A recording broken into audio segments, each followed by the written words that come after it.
Ya, Assalamualaikum warahmatullahi wabarakatuh. Selamat pagi anak-anak sekalian. Kali ini kalian bertemu lagi dengan Pak Eko di pertemuan yang kedua, masih membahas tadi tentang bab sistem reproduksi pada manusia. Di pertemuan yang pertama, Pak Eko sudah memberikan materi tentang alat reproduksi pada manusia, alat reproduksi pada laki-laki dan wanita. Bagaimana pada alat reproduksi laki-laki ada proses pembentukan sel sperma, dan pada wanita ada proses pembentukan sel telur. Ya, ada pertanyaan dari Peko, nanti kalian simpan, kalian tulis jawabannya di kertas, ya, sekedar mengingat kembali materi di pertemuan yang pertama.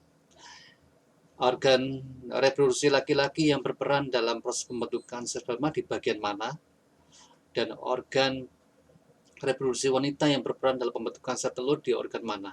Kalian tulis ya di sari kertas, nanti simpan, kemudian foto, kirim lewat WA. Ini sekedar mengingat kembali materi di pertemuan yang lalu. Nah, kali ini di pertemuan yang kedua, minggu keempat bulan Juli ini, Pak Eko akan menyampaikan materi tentang bagaimana awal proses pembentukan dari sel sperma maupun sel telur. Karena semua itu bermula dari proses pembelahan sel. Nah, kali ini topik materi kita kali ini adalah tentang proses pembelahan sel. Kalian simak materi yang Pak Eko tayangkan saat ini. Bentar ya.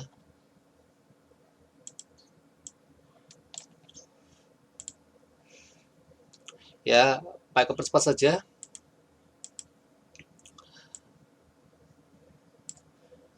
Ya, sesuai dengan apa yang tadi Pak Eko sampaikan, bahwa kita masih membahas materi tentang KD sistem reproduksi pada manusia, yang harusnya di awal pertemuan pertama Pak Eko membahasnya tentang materi pembelahan sel, tapi ya tidak apa-apa lah ya. Nah, pembelahan sel, sistem reproduksi manusia, materinya yang pertama adalah membahas tentang pembelahan sel, kemudian yang kedua adalah struktur dan fungsi organ reproduksi laki-laki, ketiga adalah struktur dan fungsi organ reproduksi wanita, dan yang terakhir adalah siklus menstruasi dan fertilisasi dan kehamilan. Ya, siklus menstruasi, fertilisasi, dan kehamilan, yang tentu saja hal ini pembahasannya hanya khusus untuk organ reproduksi wanita, tidak pada organ reproduksi laki-laki. Ya. Kemudian yang terakhir adalah penyakit pada sistem reproduksi manusia. Nah, kita langsung saja membahas tentang pembelahan sel. Aku percepat ya materinya.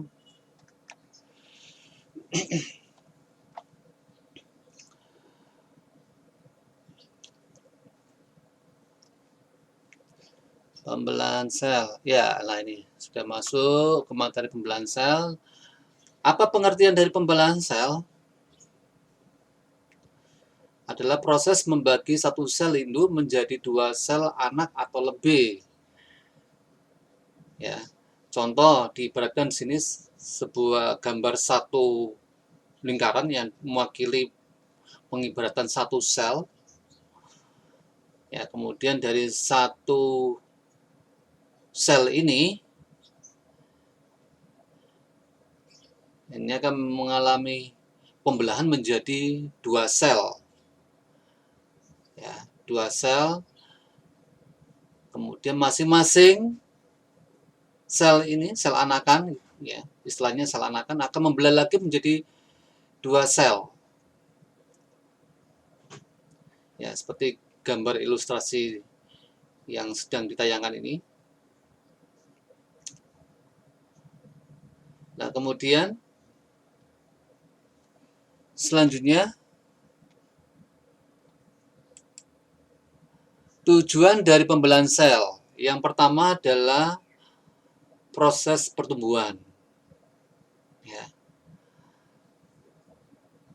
Seperti tadi satu sel membelah menjadi dua sel, kemudian masing-masing sel membelah lagi menjadi ada dua, sehingga jumlahnya bertambah, yang dari satu menjadi dua, kemudian menjadi 4 sel.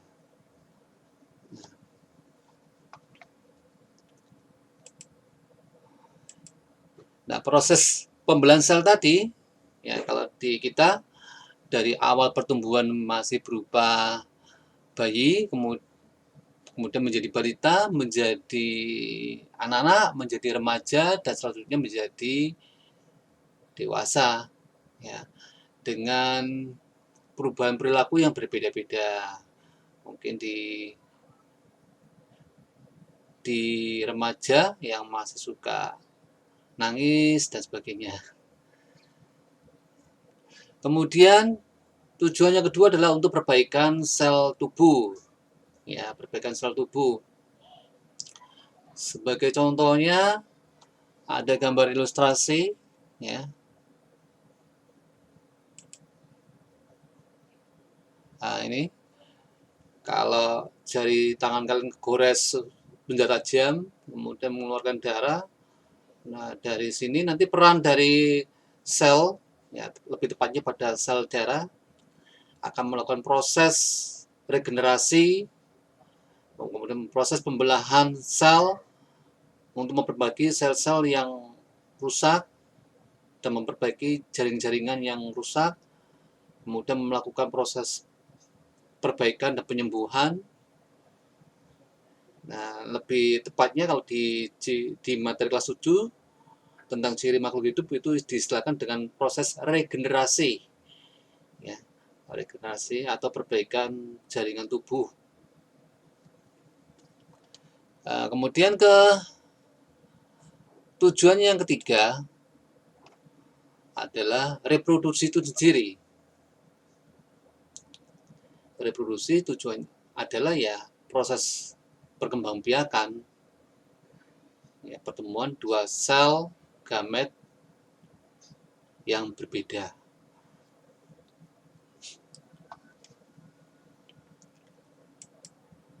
Nah, dari pertemuan dua sel gamet yang berbeda itu nanti akan terbentuk individu baru.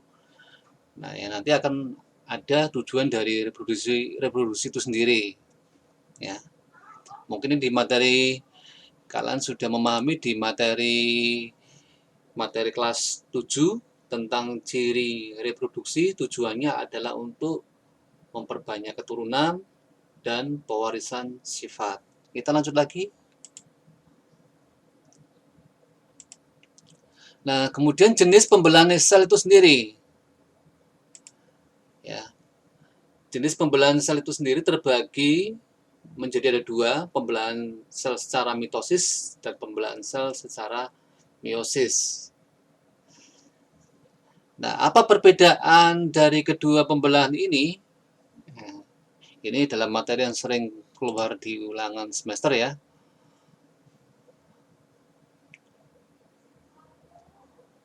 Kalian bisa simak. Untuk pembelahan mitosis, yang pertama adalah menghasilkan dua sel anakan. Artinya dari satu sel membelah menjadi dua sel. Nah, dua sel ini yang dihasilkan ini namanya sel anakan, ya. Kita lanjut lagi.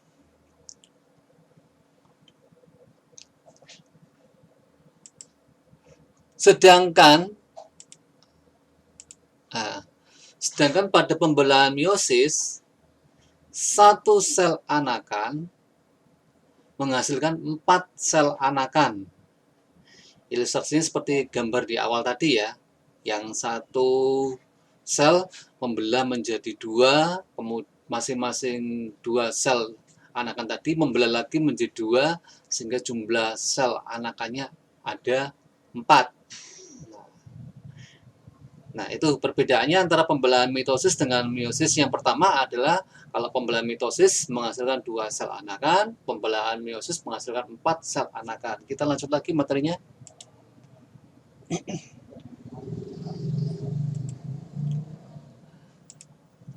Nah, ciri yang kedua dari pembelahan mitosis sel anakannya bersifat identik sama dengan sel induk, ya.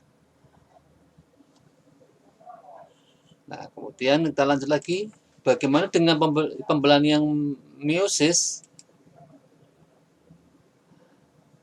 Nah, kita stop dulu. Pembelahan meiosis, sel anakannya bersifat tidak identik dengan sel induk. Mengapa tidak identik dengan sel induk, sedangkan di sel mitosis bersifat identik dengan sel induk? Jawabannya adalah pada pembelahan mitosis, kromosom sel anak sama dengan sel induknya. Artinya, kromosom yang dibawa oleh sel anak sama dengan sel induk, berjumlah 2N atau diploid. Karena sel induk itu berjumlahnya 2N, kemudian anaknya juga membawa 2N, maka sifat selnya sama dengan induk. Sedangkan di pembelahan meiosis, kromosom yang didapat, ya kita lanjut videonya ya. Nah, ini pada meiosis, kromosom sel anak yang diperoleh hanya setengah. Mengapa kok setengah? Tadi ya, pada pembelahan pertama, pembelahan meiosis itu dihasilkan 2 sel anak. Dua sel anakan. Kemudian masing-masing 2 sel anakan membelah lagi menjadi 2. Nah, maka sifatnya tidak murni lagi membawa sepenuhnya sel dari induk yang berjumlah 2N, karena sudah terbagi lagi 2N menjadi separuh, hanya 1N dari masing-masing 4 sel anakan tadi yang dibawa, yang dihasilkan masing-masing berjumlah 1N kromosom atau haploid. Nah, jadi anak-anak dipahami dulu ya, ini perbedaan antara pembelahan meiosis dengan pembelahan meiosis ada 3 perbedaan sementara yang bisa kita lihat di sini. Yang pertama, hasil pembelahannya untuk mitosis menghasilkan 2 sel anakan, meiosis 4 sel anakan, kemudian sifat sel yang mitosis identik dengan induk, sedangkan meiosis sifat selnya tidak identik dengan sel induk. Kemudian kromosom, jumlah kromosomnya di sini ya, jumlah kromosom untuk pembelahan mitosis berjumlah 2N karena bersifat identik dengan induk. Kemudian yang meiosis dinamakan haploid atau N kromosom. Nah, kita lanjut lagi materinya. Kemudian perbedaan yang keempat, pada pembelahan mitosis itu terjadi pada sel tubuh dalam proses pertumbuhan atau perbaikan dan reproduksi aseksual. Ya, dipertegas lagi perbedaan yang keempat pada pembelahan mitosis terjadi pada sel tubuh dalam proses pertumbuhan, perbaikan, dan reproduksi aseksual. Nah, untuk istilah aseksual, anak-anak sudah paham ini? Ini dalam materi kelas 7.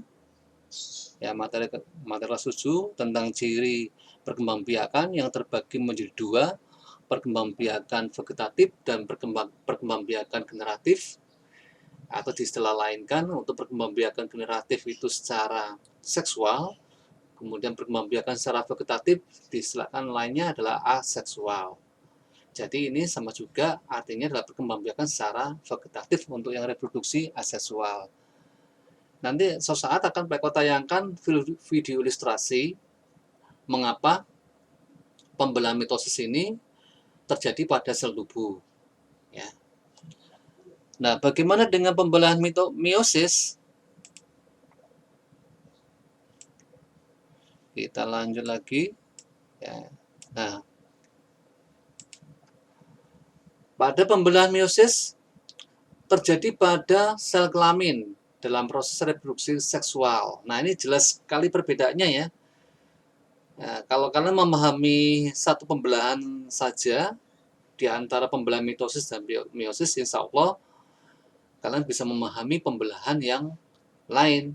Biar mudahnya, untuk proses belajar kalian, pahami aja dulu pembelahan mitosis.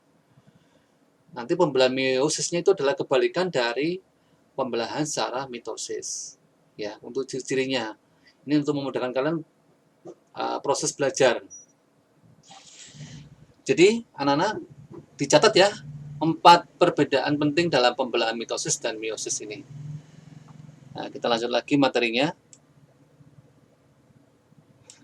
Berikutnya adalah tahap pembelahan mitosis. Ini agak sulit ya, tapi kita perlahan-lahan mempelajarinya, memahaminya. Tahap pembelahan mitosis, nah, ini digambarkan pada gambar sel hewan di sini. Ya, pada gambar sel hewan ini, bagian-bagiannya yang berada di dalam cairan ini adalah gambar sel. Ini gambar sel. Untuk mengetahui bahwa ini sel hewan atau sel tumbuhan adalah bentuk selnya. Bentuk selnya ini tidak kompak, ya, tidak kaku, tidak dibatasi oleh suatu dinding. Nah, ini yang bagian luar dari sel ini namanya membran sel. Di dalamnya ada sitoplasma atau cairan sel, dan ini adalah intinya. Kemudian di bagian yang berwarna kuning ini, sebenarnya bentuknya ini ya, memanjang. Ini adalah badan Golgi atau disebut juga aparatus Golgi. Kemudian sini yang tidak terlihat jelas adalah sitoplasma. Ini adalah cairan, maaf ya. Ini cairan semua, cairan sel. Kemudian ini yang titik-titik berwarna putih adalah ribosom, tempat sintesa protein, ya. Kemudian mitokondria, lisosom, sentrosom ini. Nah, kemudian retikulum endoplasma. Nah, ini retikulum endoplasma. Ini tempat dibentuknya ribosom. Kita percepat lagi. Nah, kemudian tahap pembelahan sel diawali dari fase atau tahap pertama, profase. Ya, ini profase, ini gambar selnya. Ini benang-benang kromatin yang berbentuk seperti huruf X. Ini sentromernya ada di 2 kutub yang berbeda. Nah, ini benang-benang kromatin tadi akan memadat membentuk kromosom. Kemudian sentrosomnya tadinya awalnya berada di tengah, ya, tengah, kemudian membelah menjadi 2 ke bagian masing-masing kutub yang berlawanan. Nah, nanti sentrosom yang membelah ini akan mengawali proses pembelahan dari sel. Kemudian tahapan kedua atau fase yang kedua adalah metafase. Nah, sambil mengingat kembali ya, tadi yang pertama apa namanya? Tahap profase. Nah ya, sekarang yang kedua adalah metafase. Nah, metafase tadi yang benang-benang kromatin yang membentuk kromosom itu tadi akan bergabung dengan bagian tengah ekuator dari sentromer yang sudah menuju ke ujung-ujung kutub, ya. Nah, ini ya, ini ada garis titik-titik seperti ini, yang artinya nanti masing-masing sentromer ini akan mulai membelah, ya. Nah, seperti ini ya, kromosom berjajar pada bidang pembelahan. Nah, ini sentromernya yang berada di akan tertarik ke masing-masing ujung sentromer seperti ini, ya. Nah, ini pada tahapan ini disebut dengan tahap anafase.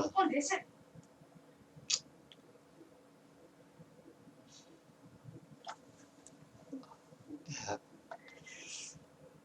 Nah, kita lanjut lagi. Kemudian benang-benang kromatin tersebut akan menuju ke masing-masing ujung kutub.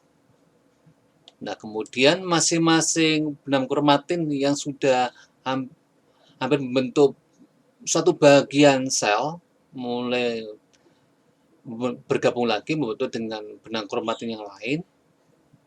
Nah, ini mulai di tahapan ini disebut dengan tahap telofase karena membran selnya mulai terpisah ya. Nah, ini. Nah, kromosomnya mulai merenggang, terbentuk cincin pembelahan ini yang seperti jahitan ini adalah cincin pembelahan. Kemudian nah, tadi di pembelahan meiosis ya, mitosis maaf. Nah, sekarang ke pembelahan meiosis. Nah, ini tahap pembelahan meiosis. Tahapannya sama dengan pada tahap pembelahan mitosis. Yang pertama tadi apa Pak anak-anak? Ingat lagi, profase. Kemudian yang kedua metafase. Kemudian yang ketiga anafase. Yang keempat telofase. Ya. Nah, ini sama. Pada pembelahan meiosis berawal dari satu sel. Juga ini sentromernya sudah berada di masing-masing kutub. Nah, bedanya ini benang-benang kromatinnya ada yang ukurannya besar, ada yang berukuran kecil. Ya. Nah, perbedaan inilah yang membedakan bahwa atau yang menunjukkan bahwa sifat kromosom yang dibawa oleh sel anakan ini tidak sama dengan induk ya. Seperti yang tadi di 4 perbedaan antara pembelahan mitosis dan meiosis ya. Diingat lagi ya Nana ya. Yang 4 ciri perbedaan pembelahan mitosis dan meiosis tadi. Ini gambar ini menunjukkan bahwa jumlah kromosom yang dibawa adalah setengah dari sifat kromosom induknya. Nah, ini kok ada istilah profase pertama, berarti nanti ada profase kedua. Iya, betul. Nanti masing-masing tahapan pembelahan akan mengalami 2 kali proses pembelahan. Ya, seperti di penjelasan di awal tadi, ya, yang di perbedaan antara pembelahan mitosis dan meiosis. Kalau di pembelahan mitosis hanya 1 kali proses pembelahan, sedangkan di pembelahan meiosis mengalami 2 kali proses pembelahan. Ya. Kita lanjut. Nah, ini diperbesar. Nah, ini membran ini berubah menjadi bagian kecil atau fragmen. Nah, ini yang menjadikan perbedaannya karena terjadi pindah silang tadi ini ya, terjadi pindah silang.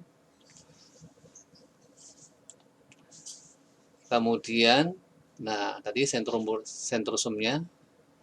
Nah, dilanjut pada tahap yang kedua, pembelahan kedua, yaitu metafase pertama. Nah, ini ya. Yang tadi sentromernya sudah di masing-masing ujung kutub, kemudian kromosomnya benang-benang kromatin tadi ya ini berada di daerah pembelahan, bidang pembelahan ya. Ini pada metafase pertama, kemudian mulai kromosomnya terpisah, kemudian membran selnya mulai ini ya, mulai lekuk ya, membentuk lekukan. Nah, kemudian kromatinnya sudah tertarik ke masing-masing ujung sentrosom, membran selnya sudah mulai hampir terbelah. Ini pada tahap telofase pertama.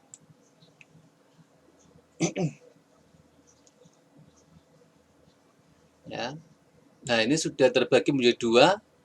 Inilah setelah terbagi menjadi 2 ini, 2 sel anakan disebut dengan tahapannya adalah profase kedua.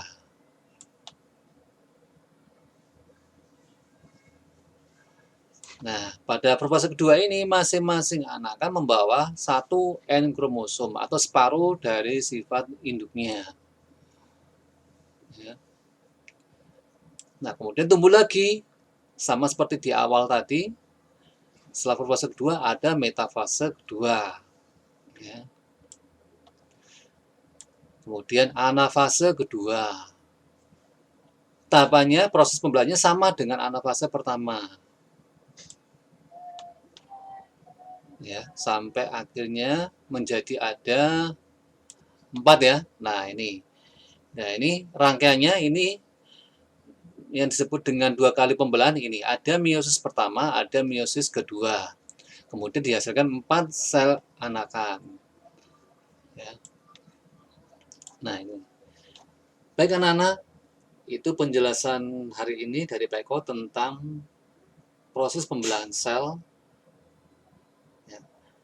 Yang terbagi ada 2, pembelahan sel secara mitosis dan meiosis. Kemudian perbedaan antara meiosis dan mitosis sudah ada 4 ciri, ya. Tadi sudah diceritakan dengan gambar, diingat-ingat, dipelajari, nanti kita evaluasi.